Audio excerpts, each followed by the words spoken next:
if you're new here, my name is Avery. I am 26 years old and I live in the Midwest. Today's video is going to be a Transfer Tuesday where I talk about any personal financial transfers I made in the past week. Specifically for this Transfer Tuesday, I want to talk more about my pension retirement system and also just do a brief spending update on my food spending. I am a public employee who contributes to a public pension system. Like I mentioned, 10% of my gross salary goes into this account each paycheck. What that means is I contributed $229.84 and my employer matched 33% of that. Total amount that was contributed was $305.68. The new balance of this account is now $27,588.48. And sorry if you hear some noise, my dog is playing underneath me, so she tends to always enjoy whenever I'm sitting on the floor. This $27,000 represents 6.735 years of service credit. A little bit of background on how I am 26 with over 6 years of service in a public retirement system. I began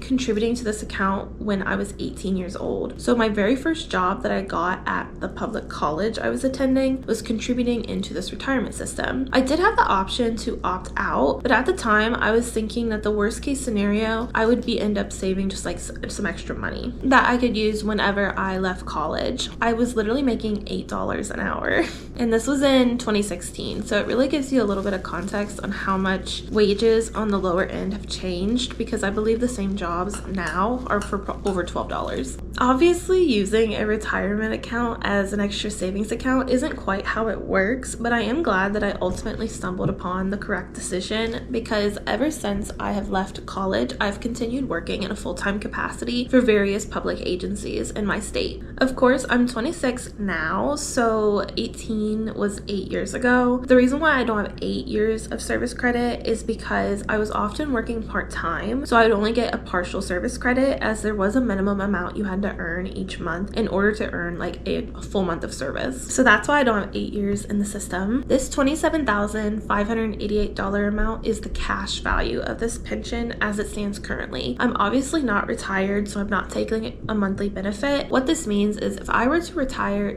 or if I were to quit tomorrow, this is the amount that I could roll over into a different retirement account and continue investing. Or since I have 5 years in the system, I could leave the money in the account and eventually take a service retirement whenever I reach the age eligibility. Obviously, that's very far away, but that is an option available if I were to leave, since I now have 5 years. Since it is a pension system, I do not see the true value of this account in the cash value unless I choose to retire from the system. The amount is dependent on a variety of factors. I actually used to work for the retirement system as a customer service rep briefly after I graduated college, and something I had to learn with that job is basically everything about the system, along with just pensions systems and other public retirement systems in general. But if you're interested in a more specific video going in depth about pension accounts, how I feel about them, and what I think about public retirement systems, please like this video and leave a comment down below and let me know. I think there's a lot not talked about, and there's a lot of misconceptions that I would love to clear up if people are interested. I feel like this especially applies to younger workers contributing to the system, so I'd love to share more information. As far as how this account grows over time, since it is not traditionally invested, like say in a life path fund or a target date fund or just any stock, I only see this account go up by my contributions along with the 33% match plus a 1% in annual interest. This can be kind of confusing to a lot of people, so again, let me know if you want a more in-depth video. The last thing that I will add is that if you think the account value is kind of low, considering I have almost 7 years of service, just remember that most of the time I've been contributing into the system has consisted of work while I was a student, so everything was either part-time or very low wage. Between 2016 and most of 2020, I made less than $10,000 a year while working in public employment. Again, I was in college. It wasn't until after I graduated in 2020 and got my first job that I ended up making more significant amount of money. I'm happy to dive deeper into the history of my income and how it has changed over time from when I first started working in 16 years old into now 10 years later. Just let me know. Since I didn't get paid this week, that was my only transfer for the week, so I also wanted to talk a little bit about my my food spending, just to give an update since I'm about halfway through the month. For dining out, I thought I was doing well, but I just checked and updated all of my expenses, and it's not been an ideal month, I guess. So far, I have spent $25 on coffee, $60 on date night, and $120 on just generic dining out. And this totals $205.84. My biggest fail was definitely ordering Uber Eats last Saturday after a night on the town. I ended up falling asleep before it got delivered, and by the time I woke up and remembered it was out there, at that point I really wasn't interested in eating it. But when I went out to grab the box, someone had come up to our porch, taken the calzone out of there, and left the empty box. So not my finest moment, and all I'm hoping is that they enjoyed the food, but that's the kind of thing I'm dealing with where I'm living. For groceries, I'm also apparently doing really bad with this. I've spent $172.14, and we're only halfway through the month. I will say a new Aldi opened up really close to where I live, so I probably will try to start going there more often and seeing if that helps with my expenses in this category. I honestly don't feel like I've been overdoing it this month, food spending wise, and according to last month, my dining out technically is down, so maybe I will feel better at the end of the month when I see the overall cost. Because I don't feel like I'm doing that bad, and honestly I had thought I'd been eating out less and spending more time